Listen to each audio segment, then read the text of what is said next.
All right. Good afternoon, everybody. Good morning, depending on which time zone you're in. So glad that you could drop into our LinkedIn Live today. My name is Scott Kirsner. I'm CEO and co-founder of InnoLead. I'm here with Shannon Lucas. Always really fun to have a conversation with Shannon. She is the CEO of Constellations. Just a little bit about InnoLead. All we do 365 days a year is focus on advancing the practice of innovation inside large organizations. And that's for people in roles like design, new products, emerging technology, growth, open innovation. We love to run online events like this one today, as well as in-person events. We have one coming up in May in Silicon Valley called Leveraging AI to Create Business Value. We also do an annual conference called Impact in Boston every fall. And you can learn about our online and offline events at innolead.com/events. Shannon Lucas, who's with us today, as I mentioned, is CEO of Constellations. It is a change accelerator that leverages research-driven insights and executive experience to catalyze innate change makers so that they can build future-proof companies. Shannon is also co-author of the book, Move Fast, Break Shit, Burnout, The Catalyst Guide to Working Well. She's been an executive vice president at Ericsson, a senior innovation architect at Cisco, and director of innovation at Vodafone, which I think is where Shannon and I first met in that role many eons ago. Catalyst, I should mention, also runs a series called Catalyzing Organizational Change, and that's a 6-week experiential course that is designed to enhance the skills of innate change makers. The next one of those starts later this month. I'm excited for this conversation, and I would love to hear in the comments where you're logging in from. Maurizio already says that he's joined us from Italy, so tell us where you are logged in from. You can also mention someone in a comment if you think they'd be interested in joining us live or catching the replay. So just put an @ and their name in a comment, and LinkedIn will do us the favor of sending them a little alert. So Shannon and I started fleshing out some of these ideas around minimalist innovation and also maximalist innovation earlier this year. She has some slides to help us get the conversation going, but my role is going to be to jump in every once in a while and ask questions, maybe ask Shannon to clarify or drill down into some things. But I also am going to be here as your representative, asking the questions that you're posting in the chat. So Shannon, I'm so glad you could join us today. I'm going to bring up your slides and let's get rolling because I'm really excited about this topic today. Me too. Thank you for the amazing introduction, Scott. It's a mutual admiration society. When I found what was Innovation Leader back in the day, I was like, these are my people. And I've been a member for years and just always enjoy all of your events. So if you haven't signed up for InnoLead or you want to attend one, you're thinking about attending an event, you should definitely do that. I am also excited about the power of minimalist innovation today because we've been hearing a lot these days about doing more with less, which is really where this comes from. But I want to take a little bit of a step back. In 2020, after I left Ericsson, Tracy and I started doing Catalyst Constellations full-time. And as you can imagine, it was a pretty interesting time for people who had already been talking about the fact that the world was volatile, uncertain, complex, and ambiguous. That was a term that I had been using for years. It comes out of the US military in the 1980s to describe our post-Cold War situation. And I spent over a decade trying to convince leaders that this was something that they needed to pay attention to. Innovation wasn't just a sort of theater exercise. Companies were getting more and more disrupted. Fast forward to 2020, and of course, we collectively experienced the magnitude of what this volatile and uncertain world looks like. Obviously, there was COVID, the murder of George Floyd, there was more climate impact. Then when we were catching our breath, there was the war in Ukraine. You guys lived this. I don't need to tell you. Like VUCA became something that everyone was like, yes, we understand, right? By mid-2022, we had seen some inflationary pressures before that. And even though that started to pivot, what we started to see the fallout of after that was a whole bunch of layoffs, as an example. All of this is to say, in the past couple of years, it's been really hard for leaders, even really experienced leaders with lots of tenure to understand how to navigate this sort of never normal world, this need for constant reinvention. In January, we asked the members of our Catalyst Executive Mastermind that we call the Catalyst Leadership Trust what topics they wanted to focus on this year. And the number one response was leading innovation through uncertainty and ambiguity. And so in February, we did just that. Now you have to understand, again, these are C-level leaders from some of the world's largest organizations. They have the track record, but they are still trying to learn and wrap their head around, and get the knowledge of insights is how do we lead through this constantly changing environment? Another thing that we saw was that the percentage of companies that have been going through leadership shakeups is really high. And we come back to this theme of increasingly companies are being asked to do more with less. What we saw last year with both our Catalyst Leadership Trust, but also some of our other corporate clients, is they were leaning into growth still and transformation and innovation. And so outside of the CLT, we were hearing companies talk about, we need to return to fundamentals. We need to get back to the foundation. We need to be doing more with less. Now, as an innovator, that should, if not cause fear, be concerning for us, because one of the first things on the chopping block usually when we start talking about doing more with less or layoffs or reductions in budget can be the the innovation team. And what adds to the complexity of all of this is we can't even use some of the words that we've normally used, like change is a dirty word now, right? Transformation, innovation can be dirty words. It doesn't mean, though, that we don't have to stop dealing with them. We can't stick our head in the sand and be like, well, I can just ignore the change or stop transforming or innovating. And so for us as innovation leaders, we're largely the ones that have to do the pivot, the reflection. How are we going to take our companies on the journey of continuing to find new ways to adapt and grow while navigating this new reality of doing more with less? And so that's what brings us to the interesting conversation that Scott and I had earlier this year, which is about minimalism in innovation. So I'm going to take a minute to sort of share a little bit about my background, because the work that I've done obviously informs, the perspective today. As Scott mentioned, I got the amazing opportunity as the Enterprise Innovation Program was being built out in Vodafone back in the day to help build that from the ground up. And the hypothesis we were using then was, even though 3 out of the 4 of us were based in Silicon Valley, 1 in the mothership in the UK, we're like, we don't want to create an ivory tower of innovation. And so the hypothesis was, what happens if we find the positive troublemakers, the disruptors around the globe, because Vodafone's truly global, and stop reinventing the wheel, first and foremost, by connecting them, giving them a shared language, shared tool set, shared training, removing the barriers for them, and actually amplify the work that they're doing. Fast forward 4 years, we were successful by really any metric of innovation, tens of millions of in-year revenue, year 4, over 500 million in pipeline, new products to market. We completely changed the face of who we were talking to, from IT and procurement to the C-suite. We ran over 100 C-level innovation programs. Customers that went through our programs, Vodafone saw a 12% annual recurring revenue uplift. Like, all of the metrics were there. We were successful. And I was really naive in my success because I was troubleshooting this one problem, which was the Innovation Champion program at that point had grown to over 100 certified innovation champions, but they weren't all showing up the same way. So I will come back to that story later, a little cliffhanger.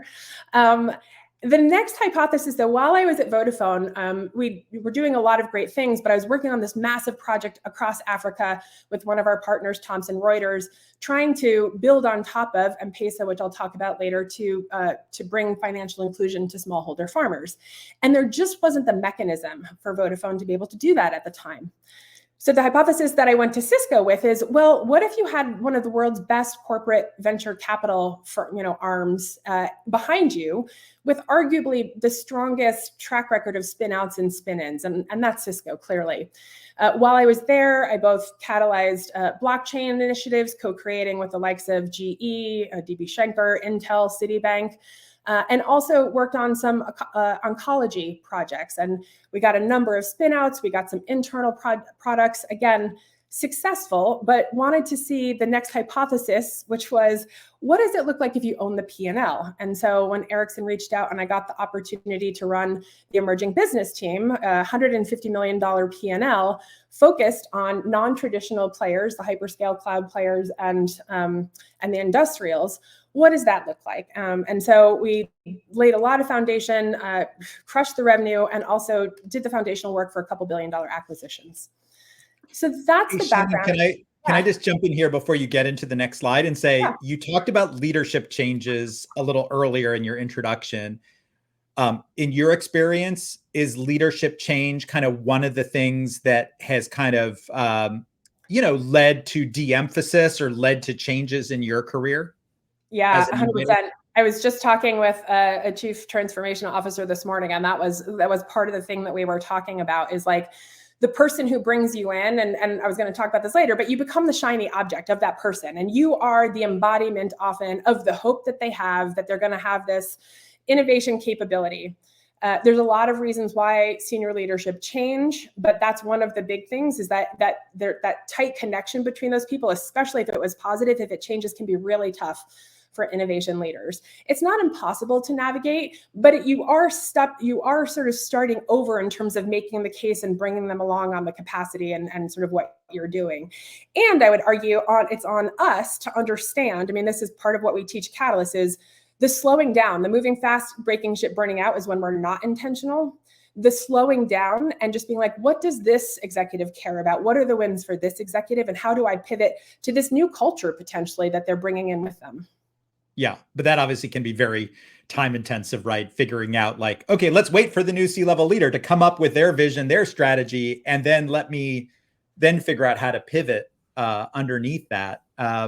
Fabian asked a question. We're going to get into definitions in a second, but do you consider frugal innovation, or Jugaad innovation, as Navi Raju calls it, to be part of this concept of minimalism innovation?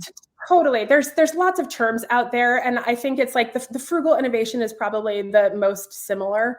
It comes with its own baggage. So I think us thinking about it in slightly different ways is important. But we'll talk about it, but it's the simplicity and the focus on impact. And it connects with what you're saying, which is getting the quick impact without a lot of investment to make the case. And so if you have to make the case again to the new executive, the new C-suite, having those tools in your toolkit and that impact really help.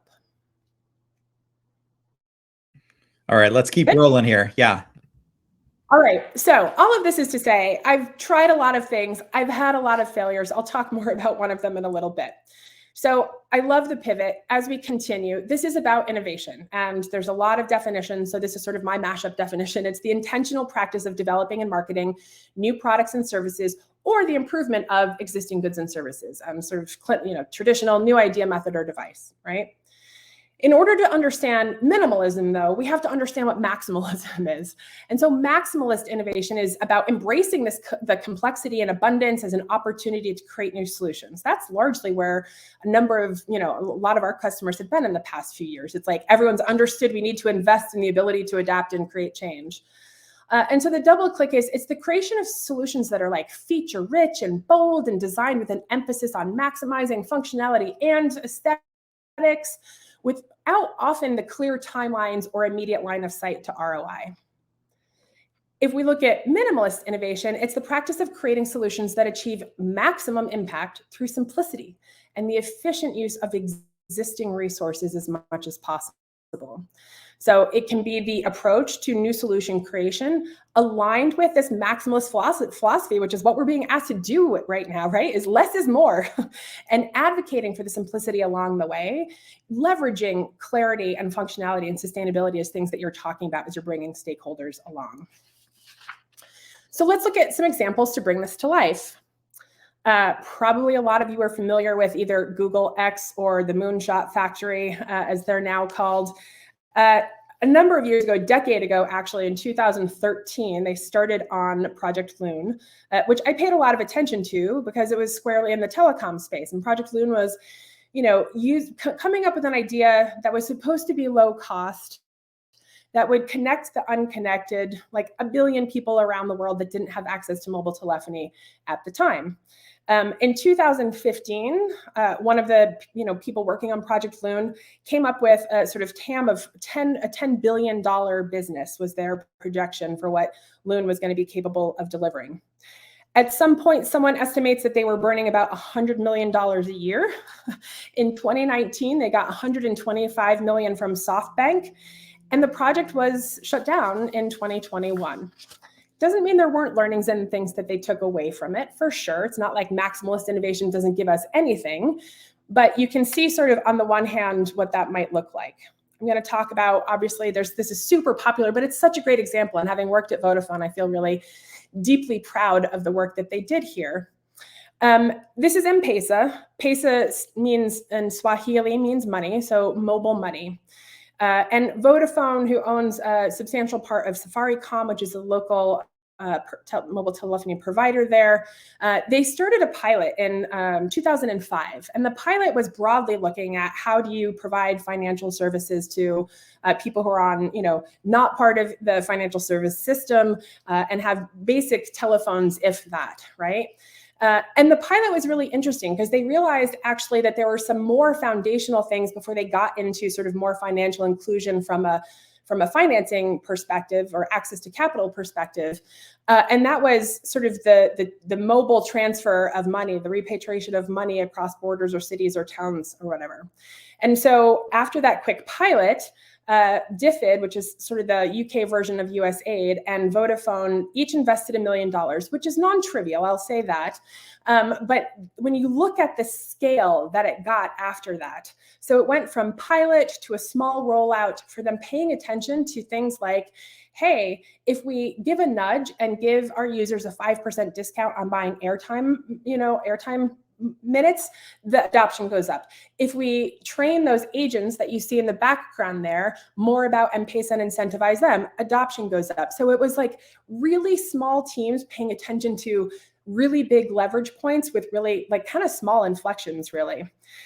So last year, a Kenyan newspaper reported that M-Pesa transacted $277 billion through the system. That's 3 times the Kenyan GDP. It now operates in 8 countries. And in Kenya last year, the revenues were $885 million. So I'm not saying that it was only a $2 million investment, but if you look at how they scaled, there weren't massive teams. They weren't in a Silicon Valley garage. They were on the ground paying attention with small teams to how things were being used and shifting with little levers. Well, and I love the revenue numbers that you shared, Shannon, because it sort of suggests that while the approach is minimalist and you may be working with limited resources, the outcomes can be pretty big.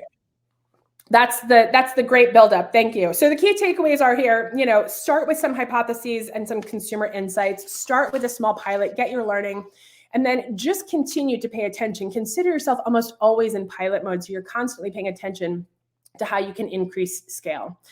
So if we pull these 3 things together, typical innovation sort of thinking is the more money I invest in my innovation team, the more things that come out of it, right? We think of it as a pretty linear thing. And innovation teams will often be like, well, we just don't have the budget. If I told you the budget for impact that we had at Vodafone, it's ridiculous, our ROI, right? If you think about maximalist, and Google Loon is an example, but there's plenty of examples of maximalist innovation out there. People get stuck to the idea of the sunk cost. Well, we have to make it work because we invested 1, but now you invested 5. Well, now we have to make it work because we invested 5. People get really afraid of like pulling the Band-Aid off and saying we have to stop investing in this until at some point it becomes so painfully obvious. But to your point, Scott, like for really minimal investment, if you're thinking about it the right way, you can have really maximum impact. So we're not saying that minimalist is Horizon 1 or incremental. It's where you take it, and I would argue where the culture and the executives want you to go. But it's the approach, and it's really a shift in mindset about how we think about innovation that we're talking about here. Well, and I think I'm not sure I can argue with this slide, but I know if I were Astro Teller who runs the Moonshot Factory at Google, I would probably say, yeah, we're high resources, but we will eventually have something out of the portfolio that is high impact. So they would want to be in the upper right corner of this slide, they would say, hey, Waymo at some point, or one of their other projects. I'm not sure if they're still working on the like contact lens drug Barely. delivery stuff. Yeah. So they would say, look, eventually we're going to have something that is really high impact. It's just, it's been 10 or 12 years and we haven't seen them create that yet. Right. And if you're following the news, Google has been, asking some hard questions about the moonshot factory right now. Certainly, we can look at a time horizon for lots of companies. Most companies don't have sort of patient capital. I wouldn't even argue that this is patient capital, but that have the appetite for patient capital. And we still have yet to see what those are. So, if we go back, this is the definition. That's why I added that to the maximalist definition, is with uncertain timelines and uncertain ROI, right? If you have the stomach for it and you really want to be disruptive and you have sort of unlimited funds like Google does, great. But most of us, and the reason that we're having this conversation today is most of us aren't in the moonshot factory. Most of us are in companies that are telling us that we need to do more with less, where the whole organization is already worked, and innovation or change or transformation may be a dirty word. So how do we think about pivoting today to meet our reality? I just want to drill down one more level, just because I know people in the Google ecosystem, right? Part of the rationale of creating Google X in the first place was a retention play, right? It was, we have smart people that are starting to get antsy working on AdWords and Gmail and all of our core products. How do we retain those people? By giving them some interesting problems and projects to work on, right? So it was somewhat about retaining smart people in the very competitive Silicon Valley ecosystem, so they didn't just leave Google and go to a competitor, or leave and go to their startup. And I just think that rationale for most companies, they would not say, let's create an innovation lab and give people a playground so that they don't leave us. You know what I mean? That's not like a business rationale for a lot of companies outside of the Valley. Hold that thought, because I'm going to come to some of the work that we do, and that actually is a pretty big driver for some, and it does dovetail really nicely and with the minimalist innovation piece. If I forget about it, though, totally remind me. Okay, all right. Let's keep going on the pillars, and then I'll bring in Jan and Vim. Both have questions that we'll get to in a few minutes. Awesome. Yeah, let me get through like the next 5 slides. They'll go quickly, and then it'll be a great time. So the minimalist innovation pillars, like this, again, this is about a shift in mindset. What I'm not advocating for is the new lean startup or design thinking methodology. Like this is, sometimes I get up here, I'm like, is it common sense what we're talking about? And it may be, right? But just the clarity of what we need to focus on. The first piece is alignment. So if the goal of Google is to retain those wicked people and they'll only be interested in doing, Google Moonshot Factory things, okay, but it's important to be aligned to where your stakeholders, that new CEO, the new C-suite are, and we'll come back to that.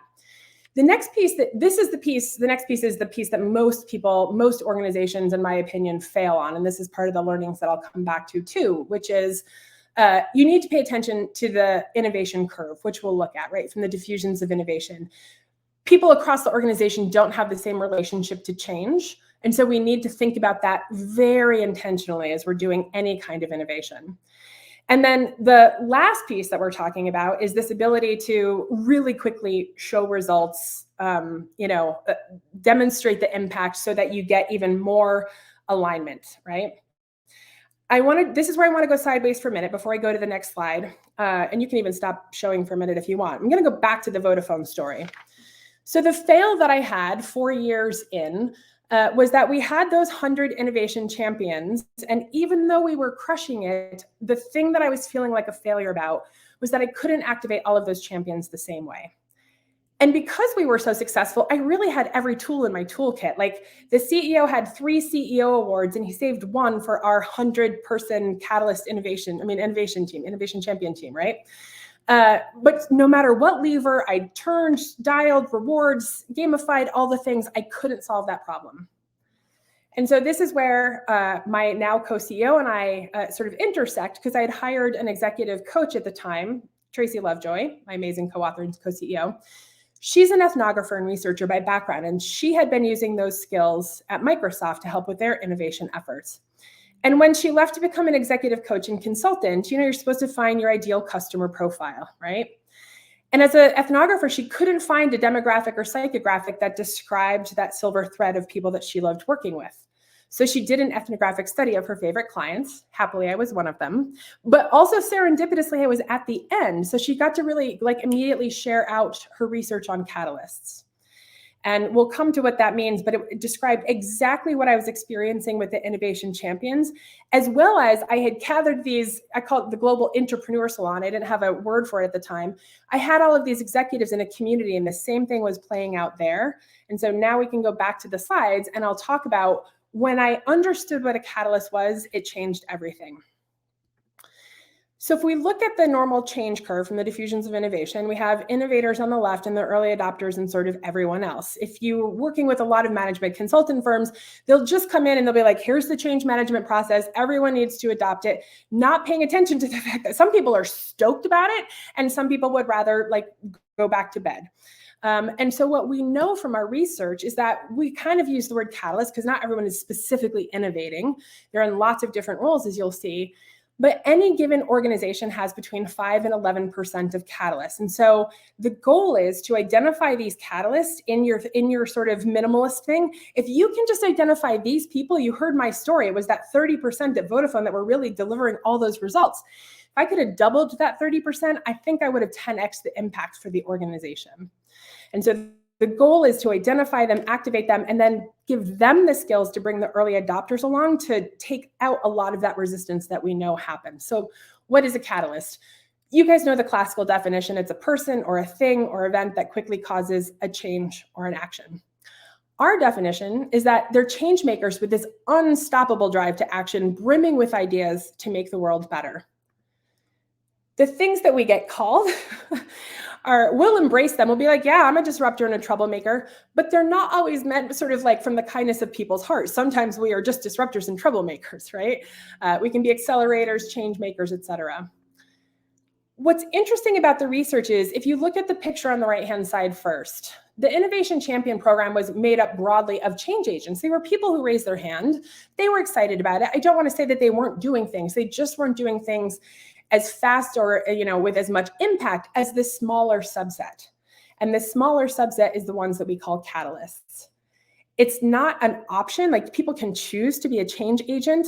We haven't done the longitudinal research about whether catalysts are born, or, the nature or nurture argument. But at some point in your life, this becomes a way of moving through the world and you can't help yourself. That move fast, break shit, burnout is the cycle that we go through unless we recognize that we're catalysts and develop some of the skills. So the research says this is what it means to be a catalyst. You're constantly scanning the world and connecting dots. You'll read a sci-fi book, you'll read a McKinsey report, you'll talk to your customers and your execs, and you start to see all of these possibilities that frankly, even for catalysts can overwhelm us sometimes. I have too many things to change. And at some point we distill on this vision has to happen. This is the vision of where our organization needs to go. This is the innovation we need to follow. If we stopped there, they'd be visionaries, but importantly, it's that drive for action that transforms, that moves us. It's like a physical imperative for us. We can't disconnect ourselves from the idea and moving it forward. The next piece is about the experimentation mindset, which I'm guessing a lot of you have, because by definition, as innovators, we're all doing net new things. So you have to show up with that. The last one's important because it's not necessarily how catalysts describe themselves. I'm an adrenaline junkie, so I actually like risk.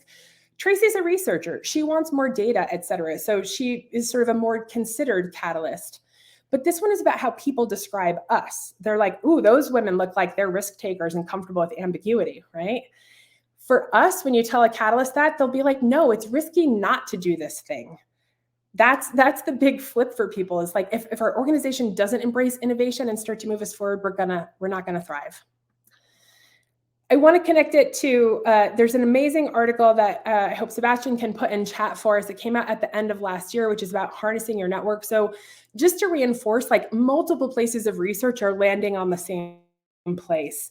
And these guys did a long, looked at a bunch of research of over 1,000 R&D and innovation leaders, and they came up with, you need to activate your network, and the catalysts are the people that you need. They're unusually generous with their time. They're exceptionally skilled at staying connected from people across the network, and they're always on the hunt for new ideas. And I would just add, they have that bias towards action. And so these were sort of their 3 recommendations, which we totally agree with. So I can stop here before I go on if you have more questions, because then I'll do this build again. Yeah, let's take a couple of questions and comments. Going back, Vim, who has run one of these Catalyst champion networks in the pharma industry, says, is minimalist innovation easier in emerging markets versus rich countries where companies are used to throwing lots of money at a problem? So, like, are the U.S. and EU and other more developed perhaps economies, do they just kind of have a bent for maximalist innovation? Let's throw money at it. I think it's good to check with your executives about what their conception of innovation is. So we always come back to like alignment with expectations. That's a really big theme. Like, what do your executives mean by innovation?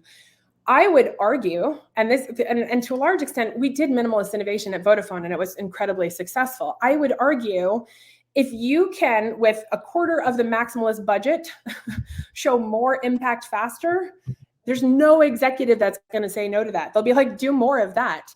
If they want some of the moonshots, and some companies do, there's new drivers like, if you're in a consumer goods company and your product is not aligned with the impact on climate change, you might have to do some significant, almost maximalist things to sort of reinvent a marketplace. That's true.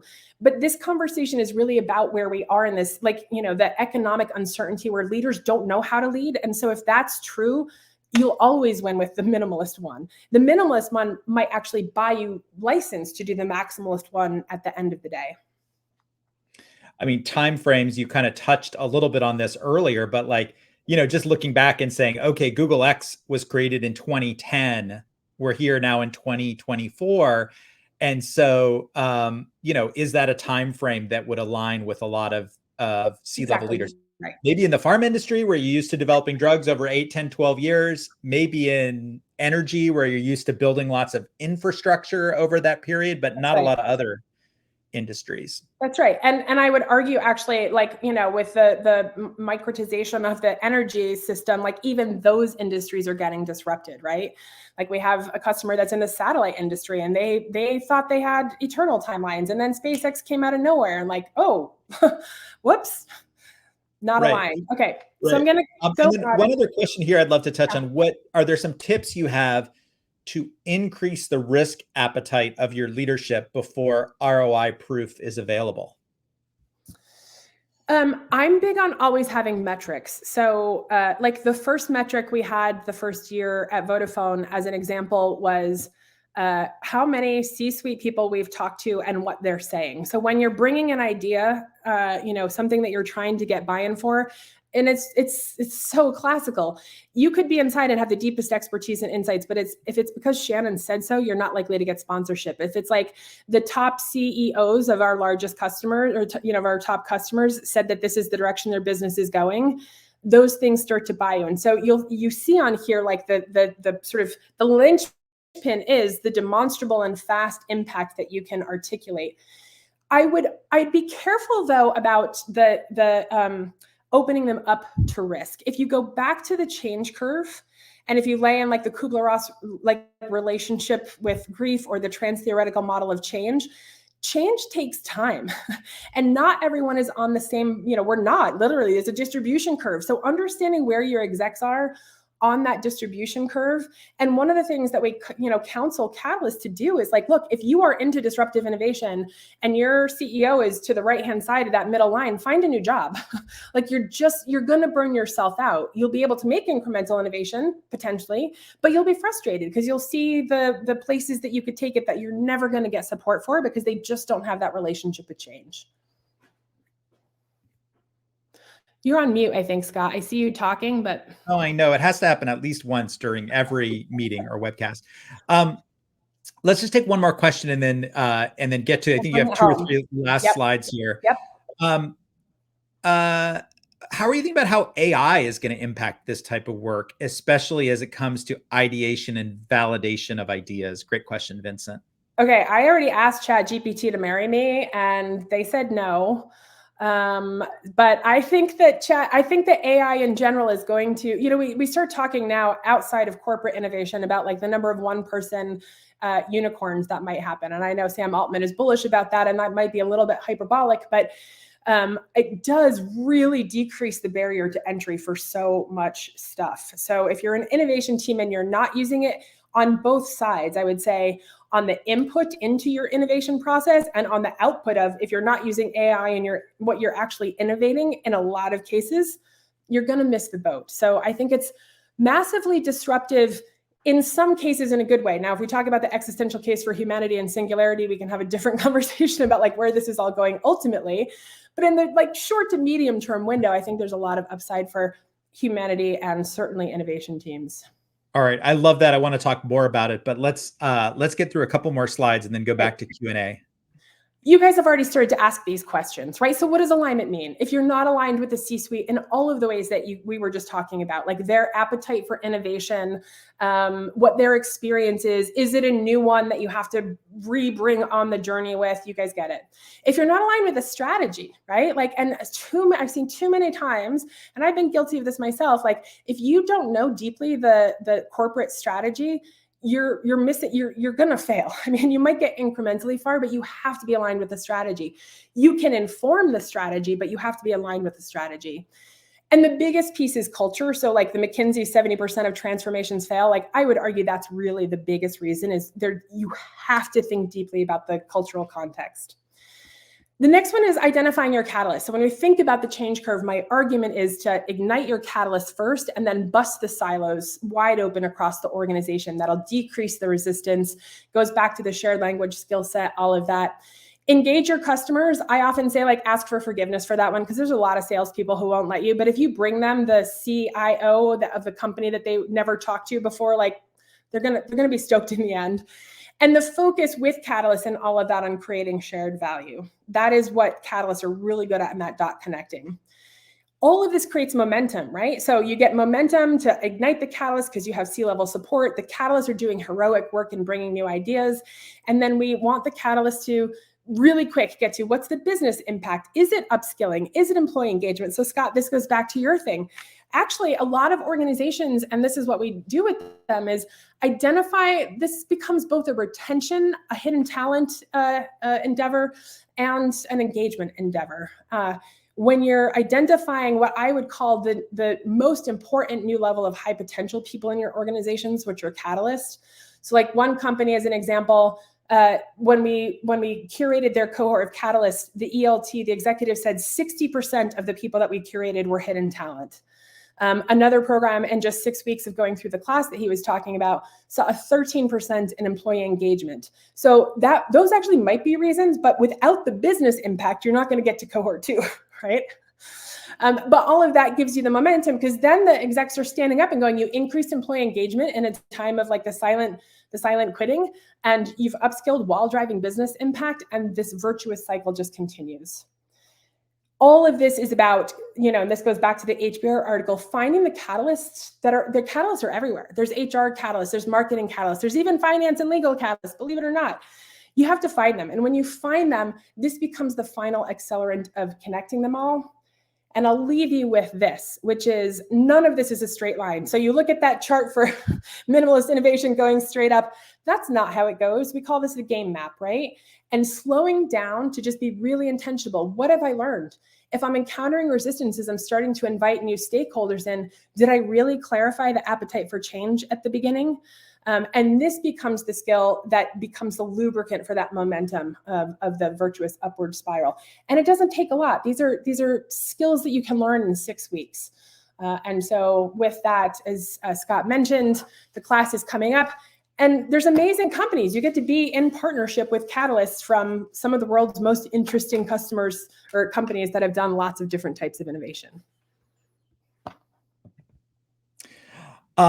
I love it. Thank you for covering so much great ground, Shannon. I love that the discount code is InnoLead. Thanks for the brand promotion there. I know you've done this course several times before, 5, 10 times before. So yes, and every single class, all 20 skills improve across the board. It's phenomenal. But I'll tell you, the number one thing, while that's true and it changes how people go back, I mean, people talk about it being a life-changing experience, literally verbatim, that's what they talk about. while it makes them more effective at driving innovation in their organizations, the number one thing that they say that they love about the class, and Tracy and I don't take it personally, is being in community with catalysts from all of these different orgs and roles and, industries, et cetera. Yeah, I mean, we definitely hear that at our events as well, right? I just often say, and I know you've experienced this, like working in a large organization, all the incentives are connect and talk to and spend time with other people in your same organization. There's a lot of disincentives to getting outside of the campus or 100%. outside of the headquarters building. And so for people to do that online with catalyzing organizational change, for people who come to our events, it's like, okay, you see other people have figured this out, or even the reality check of, no, other people are having the same problem we are, Totally. recruiting catalysts in a specific department or, with a specific skill set. So that just having those benchmarks and those comparables can be really important to people. Yeah. And I think, it's like also not having to play small, like, so often catalysts over the years, like they just get in their box because they're told you're too loud, you're too fast, you're too much. And these are people who just get you and often encourage you, like, actually that little baby seed of an idea could be even bigger, and lean into support. Catalysts love, as you saw in the HBR article, they love helping people. So it's a really great way to spend your time at both the events. Totally agree.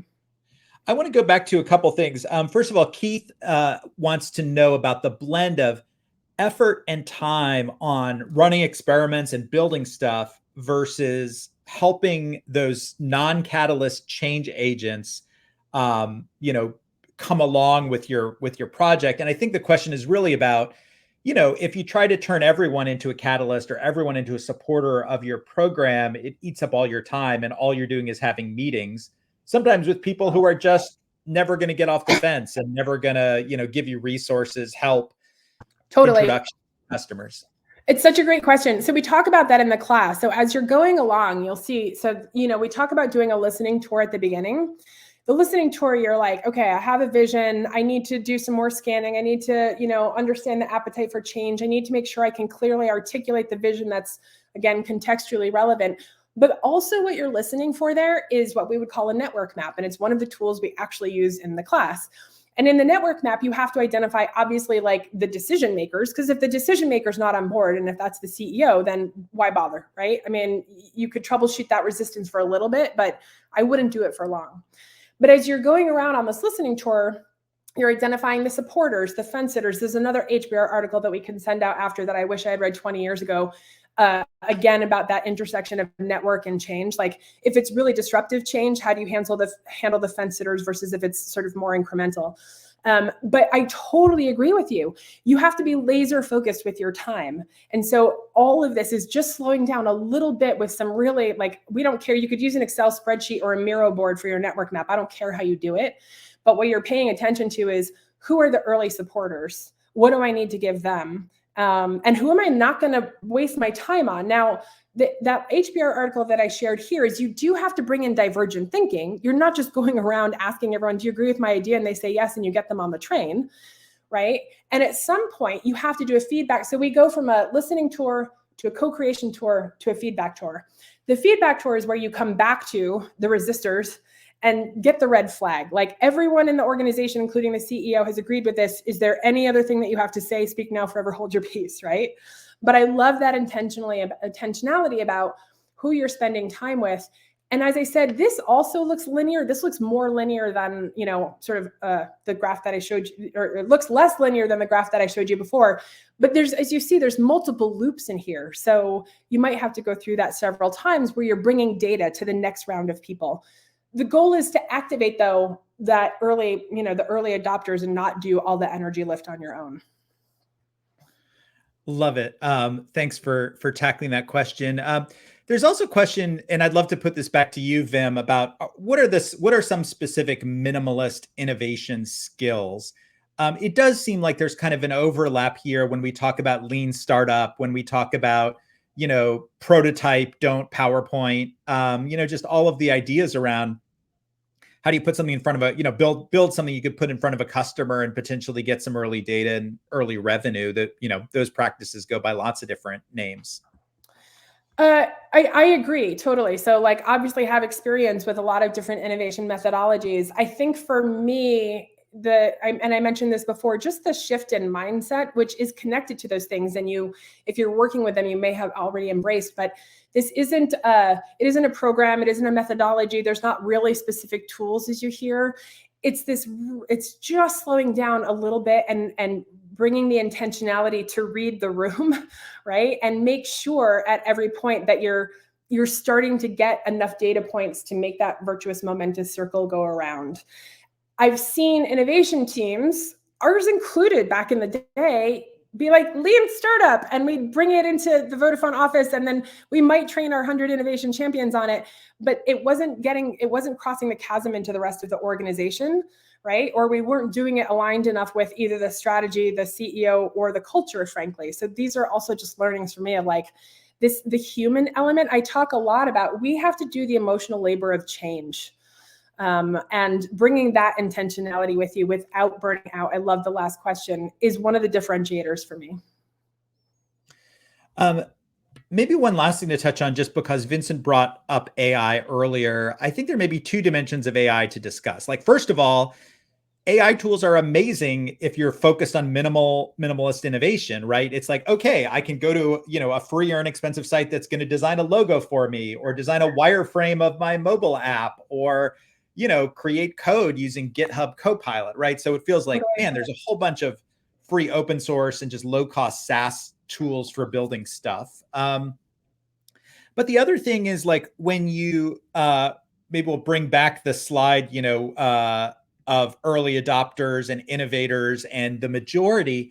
I mean, I actually think that you're dealing with some really interesting anxiety and people management issues once you start bringing in AI in a big way into large organizations, right? Because this is not just, here's another piece of software that we want you to learn, or we've decided we're going to do expense reports in a different way, right? Which is the typical change curve experience. This is like, these are tools that are potentially either going to force people to hire at a slower pace, or maybe manage smaller teams. It's very much a do more with less technology. I think some people worry about, like, am I creating a data set, or am I training an AI that's going to take over my job? So, like, 100%. I'd love for you to talk a little bit about how you see AI kind of being absorbed in companies and maybe creating some different issues, around change management. I would argue it's not really different. We've been through this cycle, like the Industrial Revolution and the, access to the internet, and then the digital transformation. So it's not like jobs being at risk because of new technologies is new to humanity.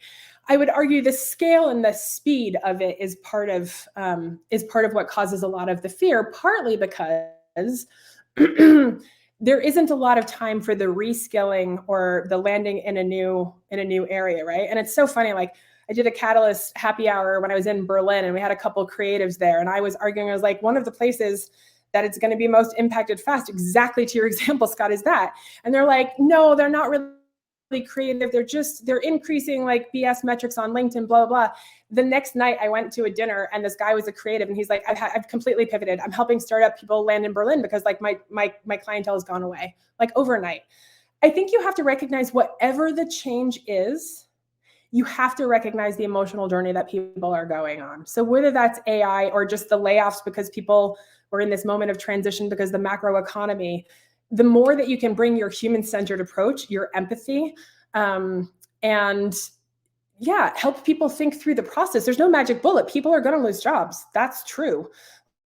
Like, hiding that fact is not going to get you anywhere. People won't believe you, and you'll be, not invited to the next conversation. I think, as innovation leaders, we have to bring that empathy and have open conversations about what that means for the organization and what the opportunities are.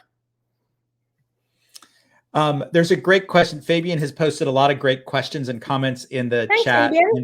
And so I want to just take this last one because I think it's a really good one. Doing a bit of foresight work, would you envision AI agents acting as catalysts or teaming with them? Like, can a catalyst team potentially be an AI human hybrid?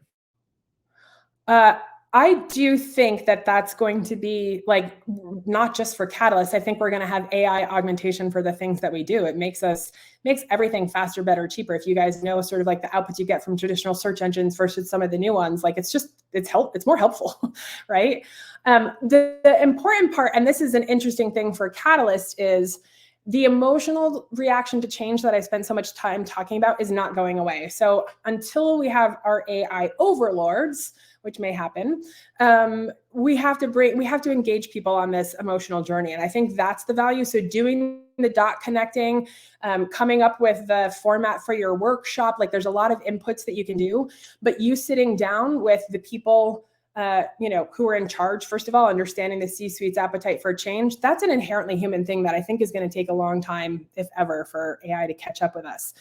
So I think that emotional labor of change will increasingly be the role of catalysts, and we need to not burn out doing it. What are your thoughts, Scott? I want to hear your answer to that.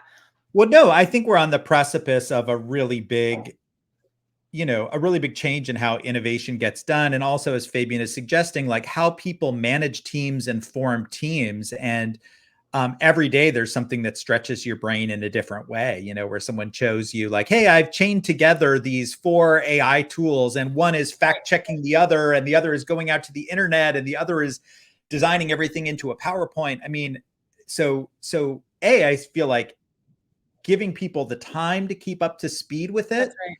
And not, this is a constant challenge with innovation, right? Not keeping people so busy that they have no absorption capacity or no time to experiment with the tools, because this is just a very, very fast moving time. And then the other thing, which we put up on our website, and we did a webcast a week or two ago, is this AI vision map that we created. And the vision map is really just a discussion document intended to get organizations thinking about, where do we want to be on the other side of this, right? Like there's a lot of tools you could be deploying. There's a lot of risk governance work you could be doing, but like really creating a vision of, what is our organization going to look like on the other side of this? And I think that having that conversation helps you reassure humans, unless you want to be a vending machine, fully automated organization where, your only employees are robots serving the coffee at Starbucks.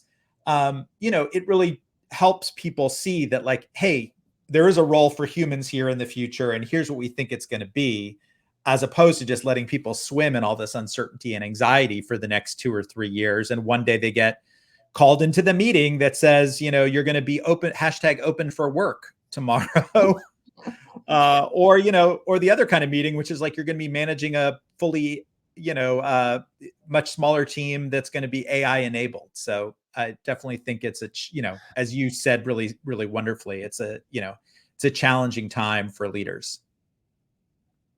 I would just add on that. I think and I'm not naive about the impact of AI from an energy consumption perspective, and we have to figure that out. And you can track Sam Altman's investment in energy production as well. Like he gets it. But I do think as humanity, we're faced with such monumental challenges that having more tools at our disposal that can help us with more systemic approaches is super valuable. And that dot connecting that is like, obviously exponentially more than we can do, that AI can help us with. And then combining that with and then it can create a business plan, so I'm optimistic about us being able to put a tool to good use for humanity. Yes, there's a lot more to talk about, I think, because, large organizations are going to have a different adoption rate than startups, where they're building on a purely, on a fresh tech stack with a white sheet of paper, right? And they can absorb all kinds of open source and SaaS tools much quicker than large companies. So, for folks who work in or work with large companies, there's a lot of work to be done. I think that's true, especially in regulated industries. But I'll just say the iPhone was a perfect example of people are like, consumerization is never going to hit. Security is too important in the enterprise. And look at where we are today. So I think it's an overcomable obstacle. Yes, iPhone is a great example. Shannon, thanks so much to you and your team for helping put together this event. A couple last things. First of all, if you've been here participating, asking questions, watching, you can tag someone in a comment and they will see the video replay on LinkedIn. It's part of the magic of the LinkedIn algorithm. As we mentioned, the next Catalyzing Organizational Change course starts on April 18th, which is coming up really soon. Shannon's book with Tracy Lovejoy is called Move Fast, Break Shit, Burn Out, The Catalyst's Guide to Working Well. Their website is catalystconstellations.com. And if you're interested to find out more about InnoLead and our community of corporate innovators and change makers, we're innolead.com. And our next in-person event happens May 16th in Sunnyvale, California, which some people call Silicon Valley, some people call South Bay. I don't know. What do you call Sunnyvale, Shannon? It's all Silicon Valley. I don't need to split hairs. All right. Silicon Valley, like until you get down to Gilroy and Monterey, and then it's totally like a whole other thing. Yeah. And let's see, I think we can probably figure out, Rebecca wants to know, can we share today's deck with the audience? I think we probably could figure out a way to add the PDF as a comment here on LinkedIn. So thanks for asking. Absolutely. Thanks for asking. And please connect on LinkedIn. Love to connect with you. Thanks, Scott. This was a super fun conversation. Thanks for the time, and great to see everyone. Thanks for all the great comments.